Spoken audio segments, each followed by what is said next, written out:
ਕੀ ਗੱਲ ਆ ਕਿ ਰੋਂਦੀ ਪਈ? ਕੀ ਹੋਇਆ? ਕੀ ਰੋਂਦੀ ਕਿਉਂ ਪਈ ਐ? ਉਫੋ ਦੱਸ ਸਹੀ ਹੋਇਆ ਕੀ? बिस्मिल्लाहिर्रहमानिर्रहीम अस्सलाम वालेकुम। उम्मीद करती मेरे भैन भाई ठीक होंगे। अल्हम्दुलिल्लाह असीं भी ठीक। अल्लाह पाक तुहानूं खुश रखे आबाद रखे जी। आज जब लोग कर दिया शुरू।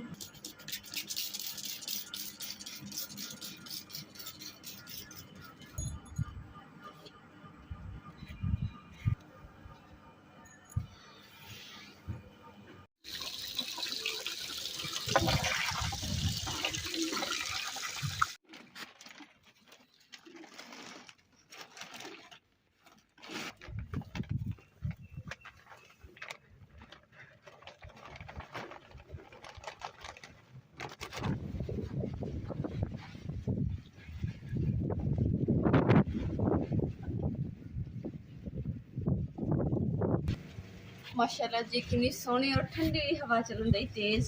और एक छापर जड़ा ना सरा भी उड़ गया क्योंकि छापर जरा डाक उत्ते मंजी लाई हुई सी ताकि उड़े ना।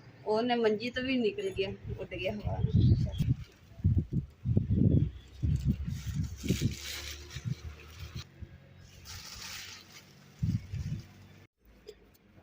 रंग तो ना सीमेंट में मिक्स करना सी पर कांडी जड़ी ना देखो टेढ़ी हुई पई है। तो हुण इन्हूं मैं थोड़ी देर पहले सीधी करनी है, फिर जड़ा मसाले नूं मिक्स करांगे इंशाअल्लाह।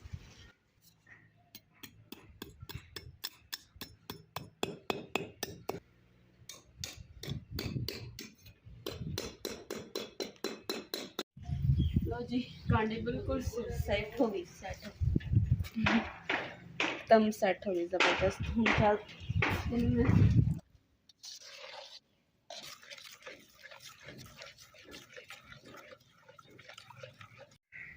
अल्हम्दुलिल्लाह जी रंग जड़ा ना मैं मिक्स कर लिया वा। तो हुण जड़ा बुरश इस्तेमाल करना ना, बुरश तो पहले रंग इदां दा पीला लगा, इन्हूं धो लैने साफ करके फिर यह रंग इस्तेमाल करांगे इंशाअल्लाह।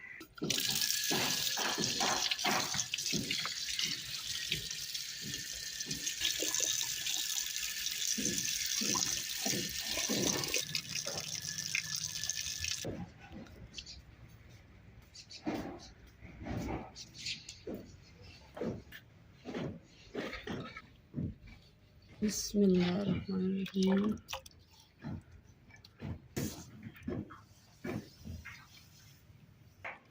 रंग ना वैसे पानी भी मिक्स करके लगा सकते सी, पर सीमेंट पा के इसलिए लगा रहे हैं ताकि बारिश वगैरह भी आवे ना रंग पक्का रहेगा, लथेगा नहीं।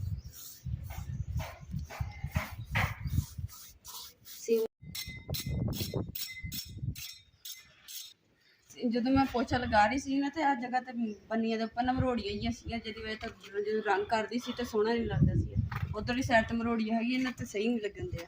इस कर आ देख इधर देखो हम बिल्कुल प्लेन हो गया जो हुण इहदे नाल कांडी नाल साफ होया। पर कांडी जिहड़ी जो साफ किया दोबारा फिर रिंगी हो गई। हुण फिर इहनूं सीधा करना पैना।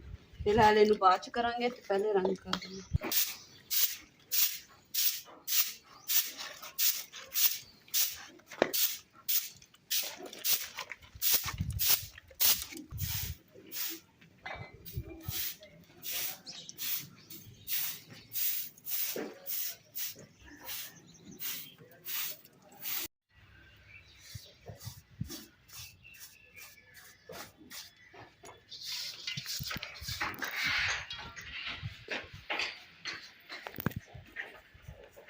पहले जो ईटां के उपर ना सिर्फ सीमेंट वगैरह लगा सी ना तो बहुत बुरा लगन दिया सी। तो फिर रंग तो सीमेंट मिक्स करके जो लगाया ना तो हुण देखो माशाल्लाह कितना सोहना लग रहा है। और रंग भी जिहड़ा ना पक्का हो गया वा। तो जिहड़ा जिन्ना बनाया सी इहदे मुकम्मल इहदे बराबर ही पूरा आ गया।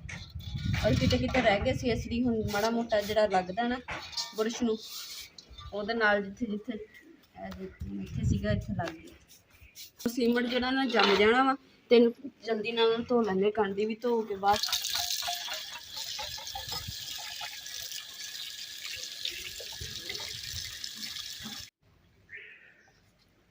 जिद्दां कि तुहानूं पता है कि ना मेरे भैन भाइयों ने कि मैं तो रंग कर रही सी ना तो अचानक ही नहीं बंद कर आई कि कहते ना किते जाना वा तो जल्दी नाल ना तैयार हो जा। तो मैं फिर जल्दी नाल ना तैयार हो गई तो नाल एमरजेंसी ना तैयार होना पिया। तो नाले ना मैं डॉक्टर को गई सी, तुहानूं भी पता चैकअप करवाउण वास्ते। तो मेरी ना नज़र चैक करवाई सी तो नज़र की ऐनक लगी है। ए जी फ्रेम तैयार करवाया सी और मैं जल्दी ना लगा लूँगी। ਨਜ਼ਰ ਜਿਹੜੀ ਨਾ ਮੇਰੀ ਐਸ ਅੱਖ ਦੀ ਨਾ ਜ਼ਿਆਦਾ ਕਮਜ਼ੋਰ ਹੈ ਤੇ ਇਧਰਲੀ ਅੱਖ ਦੀ ਨਾ ਘੱਟ ਨਜ਼ਰ ਕਮਜ਼ੋਰ ਹੈ, ਇਸ ਲਈ ਫਿਰ ਉਹਨਾਂ ਨੇ ਡਾਕਟਰ ਨੇ ਨਾ ਐਨਕ ਲਗਵਾਤੀ ਸੀ। ਔਰ ਅਸੀਂ ਨਾ ਜਿੱਥੇ ਵੀ ਜਾ ਰਹੇ ਹਾਂ ਨਾ, ਤੁਸੀਂ ਸਾਡੀ ਵੀਡੀਓ ਨਾਲ ਜੁੜੇ ਰਹਿਣਾ ਇਨਸ਼ਾਅੱਲਾ। ਆਪਣੇ ਭੈਣ ਭਾਈਆਂ ਨਾਲ ਅਸੀਂ ਵੀ ਸ਼ੇਅਰ ਕਰਾਂਗੇ ਇਨਸ਼ਾਅੱਲਾ।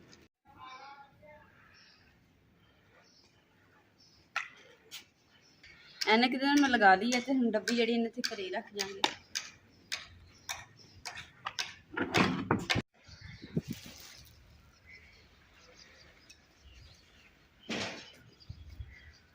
ਅਲਹਮਦੁਲਿल्लाह जी ਤਿਆਰ ਹੋ ਗਏ ਹਾਂ, ਹੁਣ ਚੱਲਦੇ ਹਾਂ ਜੀ ਜਿੱਥੇ ਜਾਣਾ ਅਸੀਂ, ਔਰ ਤੁਹਾਡੇ ਨਾਲ ਵੀ ਇਨਸ਼ਾਅੱਲਾ ਸ਼ੇਅਰ ਕਰਾਂਗੇ। ਰਾਸਤੇ ਦੇ ਵਿੱਚ ਜੋ ਵੀ ਅੱਛੇ ਕੋਈ ਖੂਬਸੂਰਤ ਸੀਨ ਆਏ, ਉਹ ਵੀ ਆਪਣੇ ਭੈਣ ਭਾਈਆਂ ਨਾਲ ਸ਼ੇਅਰ ਕਰਾਂਗੇ ਇਨਸ਼ਾਅੱਲਾ। ਤੁਸੀਂ ਸਾਡੇ ਵਲੌਗ ਨਾਲ ਜੁੜੇ ਰਹਿਣਾ। अस्सलाम वालेकुम उस्मान भाई, की हाल चाल? हाँ जी, की हाल है जी? ठीक ठाक हो? बिल्कुल खैर करिए जी।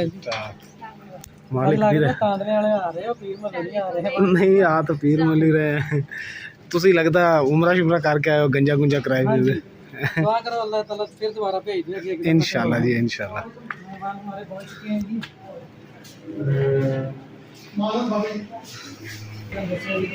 माशाल्लाह जी माशाल्लाह से थोड़े लेट हो गए हैं तो उस्मान भाई ने दस्तरखान वगैरह लगाया हुआ है। माशाल्लाह जी माशाल्लाह। और सब तबीयत सेहत ठीक है? बिल्कुल ठीक है जी, शुक्र बिल्कुल। हाँ शुक्र अल्लाह का, माजरत से थोड़े जे लेट हो गया, मैं क्या दोबारा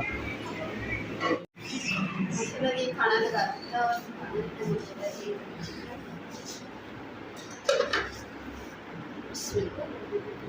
कोफ्ते माशाल्लाह। कोफ्ते, ये रायता, सलाद, सलाद, देसी सिस्टम माशाल्लाह बहुत प्यारा है। किधरों स्नेक के सप पाया सप खाना है वैसे बड़ा सही है। जी रोटी खानी थी, इसलिए खा लेंगे, तो इसलिए खाना चलो बुलाएंगे जोर भाई आ जाए।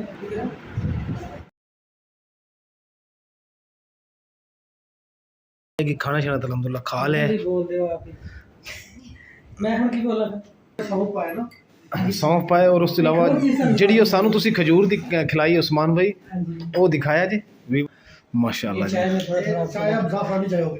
अच्छा ज़ाफ़रानी चाय है हाँ जी, माशाल्लाह जी माशाल्लाह। क्या बात है माशाल्लाह जी। खजूर ए उस्मान भाई केड़ी खजूर है? मदीना शरीफ की खजूर है जी, नाम तो मैंने नहीं पता। अच्छा जी मदीना शरीफ की खजूर है। पहले ਅਸੀਂ ਟੇਸਟ ਕਰ ਲਿਆ ਸੀ, ਤੇ ਥੋੜਾ ਜਿਹਾ ਜੀ ਹੋਰ ਕਰਦੇ ਹਾਂ। हाँ जी, चाय। ज़्यादा कर लो जनाब। ਨਹੀਂ ਨਹੀਂ ਭਾਵੇਂ ਸਾਨੂੰ ਇਜਾਜ਼ਤ ਦਿਓ ਹੈ, ਤੇ ਇਨਸ਼ਾਅੱਲਾ ਤਾਲਾ ਮਿਲਾਂਗੇ, ਬਲਕਿ ਤੁਸੀਂ ਆਣਾ ਸਾਡੇ ਕੋਲ ਹੈ। इंशाल्लाह।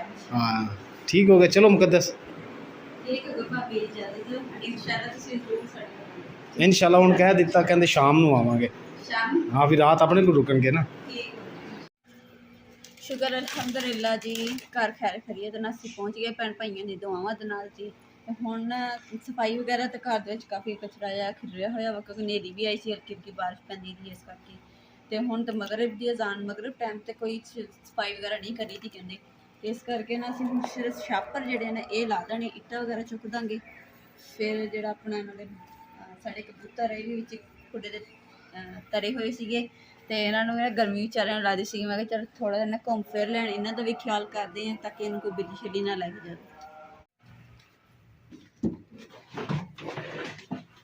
ਕੀ ਗੱਲ ਹੈ ਕਿ ਰੋਂਦੀ ਪਈ? ਕੀ ਹੋਇਆ? ਕੀ ਰੋਂਦੀ ਕਿਉਂ ਪਈ ਹੈ? ਉਫੋ ਦੱਸ ਸਹੀ ਹੋਇਆ ਕੀ ਹੈ? ਲੋ ਜੀ ਬੇਗਮ ਨੂੰ ਬਰਤਨ ਧੋ ਕੇ ਆਈ ਹੈ। ਉਹ ਕਹਿੰਦਾ ਕੀ ਗੱਲ ਹੈ? ਅੱਛਾ ਜੋੜ ਨੂੰ ਦਰਦ ਹੈ? हैं कोई नहीं, आप इंशाल्लाह चलेंगे डॉक्टर को। परेशान ना हो, अल्लाह पाक से देगा। ਇਹਨਾਂ ਹੱਥਾਂ ਤੋਂ ਜੋੜ ਤੋਂ ਲੈ ਕੇ ਇੱਥੇ ਤੱਕ ਬਹੁਤ ਜ਼ਿਆਦਾ ਦਰਦ ਹੁੰਦੀ ਹੈ। ਕਿਹੜੇ ਜੋੜ ਤੋਂ ਲੈ ਕੇ? ਉਧਰੋਂ ਮੋਰਿਆਂ ਦੀ, ਉਧਰੋਂ ਇਹਦੀ। ਚੱਲਣ ਫਿਰਨ 'ਚ ਵੀ ਤੇ ਕੰਮ ਕਰਨ 'ਚ ਵੀ ਬਹੁਤ ਮੁਸ਼ਕਿਲ ਹੁੰਦੀ, ਕੋਈ ਚੀਜ਼ ਚੁੱਕੀ ਨਹੀਂ ਹੁੰਦੀ। कोई नहीं इंशाल्लाह ताला आप जावांगे डॉक्टर को। ਤੇ ਰਾਤ ਦੀ ਬਹੁਤ ਜ਼ਿਆਦਾ ਹੋ ਰਹੀ। रात दी ਉਹ ਬਾਜੀ ਨੇ ਦਵਾਈ ਜਿੱਥੋਂ ਲਈ ਨਾ ਜੋੜਾਂ ਦੀ, ਉੱਥੋਂ इंशाल्लाह ताला ਆਪਾਂ 2-4 दिन तक जाना, जाके ले आवांगे दवाई। अल्लाह खैर करेगा। ਇਸ ਹੱਥੇ 'ਚ ਇਸ ਜੋੜ ਤੋਂ ਲੈ ਕੇ ਅੱਗੇ ਤੱਕ ਹੈ। ਇਹ ਇੱਥੋਂ ਲੈ ਕੇ ਨਾ ਹਾਂ ਇਹ ਸਾਰੇ ਤੇ ਇੱਧਰ ਵੀ ਹੈ, ਇੱਧਰ ਵੀ ਹੁੰਦੇ ਯਾਨੀ ਕਿ ਸਾਰੇ। ਬਸ ਇੱਥੇ ਹੱਥਾਂ 'ਚ ਹੀ ਹੁੰਦੀ, ਹੋਰ ਕਿਤੇ ਨਹੀਂ। ਇਹ ਦੂਸਰਾ ਇੱਕ ਤੇ ਮੋਰੀ ਹੁੰਦੀ, ਹਾਂ ਇੱਕ ਪੈਰ, ਦੂਸਰਾ ਪੈਰਾਂ ਦੇ ਤਲੀਆਂ, ਪੈਰ ਤੇ ਗਿੱਟੇ ਤੋਂ ਲੈ ਕੇ ਨਾ ਪੈਰ ਤੱਕ। अल्लाह पाक सेहत देगा इंशाल्लाह। चल चलने हैं, दवाई लेके उन्हें परेशान ना हो। अल्लाह पाक तेन सेहत दे, सलामत रखे हैं। जो भी है इंशाल्लाह ताला अल्लाह पाक खैर करेगा। जो भी जिन्ना भी हो सके आप इंशाल्लाह डॉक्टर को जावांगे, जेडे डॉक्टर को बाजी गए ने उत्थे जावांगे। जितो भी हो अल्लाह पाक रहमत करेगा, ठीक है ना। दवाई लवांगे ते अल्लाह बेहतर कर देगा। ਅਲਹਮਦੁਲਿਲਾ ਜੀ, ਹੁਣ ਮੈਂ ਨਾ ਕੱਪੜੇ ਧੋਣ ਲੱਗੀ ਆ। ਔਰ ਜਿਹੜਾ ਹੱਥ 'ਚ ਦਰਦ ਸੀ ਨਾ, ਉਹਦੀ ਮੈਂ ਸਰਸੋਂ ਦੇ ਤੇਲ ਦੀ ਨਾ ਹਲਕੀ ਹਲਕੀ ਉੱਪਰ ਮਾਲਿਸ਼ ਕੀਤੀ ਸੀਗੀ। ਪਰ ਇਮਰਾਨ ਨੇ ਤਾਂ ਮੈਨੂੰ ਮਨਾ ਕੀਤਾ ਕਿ ਮਸ਼ੀਨ ਨਾ ਲਗਾਈ, ਪਰ ਮੈਂ ਕਿਹਾ ਕਿ ਨਹੀਂ, ਥੋੜ੍ਹੇ ਜਿਹੇ ਕੱਪੜੇ ਧੋਣ ਕੰਮ ਵੀ ਤਾਂ ਫਿਰ ਜ਼ਰੂਰੀ ਹੈ ਨਾ। ਤੇ ਮਾਲਿਸ਼ ਕੀਤੀ ਹੈ, ਥੋੜਾ ਫਰਕ ਪਿਆ ਵਾ। ਤਾਂ ਹੁਣ ਕੱਪੜੇ ਸ਼ੁਪੜੇ ਧੋ ਲੈਣੇ ਇਨਸ਼ਾਅੱਲਾ। ਜੇ ਦਵਾਈ ਲਵਾਂਗੇ ਨਾ ਤੇ ਅੱਲਾਹ ਪਾਕ ਸ਼ਿਫਾ ਦੇਗਾ, ਸਭ ਨੇ ਦੁਆ ਕਰਨੀ। ਔਰ ਨਾ ਜਿਹੜੀ ਮੇਰੀ ਦਰਦ ਹੁੰਦੀ ਹੈ ਨਾ, ਇਹ ਜਿਹੜਾ ਗਿੱਟੇ ਤੋਂ ਲੈ ਕੇ ਪੂਰੇ ਹੱਥ ਤੱਕ ਇਹ ਜਗ੍ਹਾ ਤੇ, ਔਰ ਪੈਰ ਦੇ ਜਿਹੜੇ ਇਸ ਗਿੱਟੇ ਤੋਂ ਲੈ ਕੇ ਪੈਰ ਤੱਕ। ਤੇ ਜਿਹੜੇ ਮੇਰੇ ਭੈਣ ਭਾਈ ਨੂੰ ਇਸ ਦਵਾਈ ਦਾ ਜਾਂ ਕਿਸੇ ਚੀਜ਼ ਦਾ ਪਤਾ ਹੋਵੇ ਨਾ, ਵੀ ਮਸ਼ਵਰਾ ਕੋਈ ਦੇਵੇ, ਇਨਸ਼ਾਅੱਲਾ ਅਸੀਂ ਉਸ 'ਤੇ ਅਮਲ ਜ਼ਰੂਰ ਕਰਾਂਗੇ। ਕਮੈਂਟ ਕਰਕੇ ਜ਼ਰੂਰ ਦੱਸਿਓ। ਅਗਰ ਇਸ ਗੁੱਟ ਤੋਂ ਲੈ ਕੇ ਨਾ ਇਸ ਜੋੜਾਂ ਤੋਂ, ਯਾਨੀ ਕਿ ਪੂਰੇ ਜੋੜ ਤੇ ਦਰਦ ਹੁੰਦੀ ਹੈ। ਔਰ ਇਸੇ ਦੇ ਨਾਲ ਜੀ ਅੱਜ ਦੇ ਵਲੋਗ ਦਾ ਇੱਥੇ ਐਂਡ ਕਰਦੇ। ਉਮੀਦ ਕਰਦੀ ਮੇਰੇ ਭੈਣ ਭਾਈਆਂ ਨੂੰ ਸਾਡਾ ਅੱਜ ਦਾ ਵਲੋਗ ਪਸੰਦ ਹੈ। ਸਾਡੇ ਚੈਨਲ ਲਾਈਕ ਕਰੋ, ਸ਼ੇਅਰ ਕਰੋ, ਸਬਸਕ੍ਰਾਈਬ ਕਰੋ ਔਰ ਆਪਣੀ ਫੈਮ ਜ਼ਰੂਰ ਸ਼ੇਅਰ ਕਰੋ। ਅੱਲਾਹ ਪਾਕ ਤੁਹਾਨੂੰ ਖੁਸ਼ ਰੱਖੇ, ਆਬਾਦ ਰੱਖੇ, ਆਪਣਾ ਔਰ ਆਪਣੀ ਫੈਮ ਦਾ ਬਹੁਤ ਜ਼ਿਆਦਾ ਖਿਆਲ ਰੱਖਿਓ। ਅੱਲਾਹ ਹਾਫਿਜ਼। ਕਹਿੰਦੇ ਮੇਰੇ ਹਲਕੀ ਫੁਲਕੀ ਦਰਦ ਹੁੰਦੀ ਰਹਿੰਦੀ ਸੀਗੀ, ਤੇ ਹੁਣ ਅਗਰ ਕੋਈ ਚੀਜ਼, ਕੱਲ੍ਹ ਦਿਨ ਵਿੱਚ ਜ਼ਿਆਦਾ ਦਰਦ ਹੋਣ ਲੱਗੀ, ਕੋਈ ਚੀਜ਼ ਵੀ ਨਹੀਂ ਚੁੱਕੀ ਜਾਂਦੀ। ਅਗਰ ਚੁੱਕਦੀ ਹੈ ਤਾਂ ਦਰਦ ਸ਼ੁਰੂ ਹੋ ਜਾਂਦੀ ਬਹੁਤ ਜ਼ਿਆਦਾ।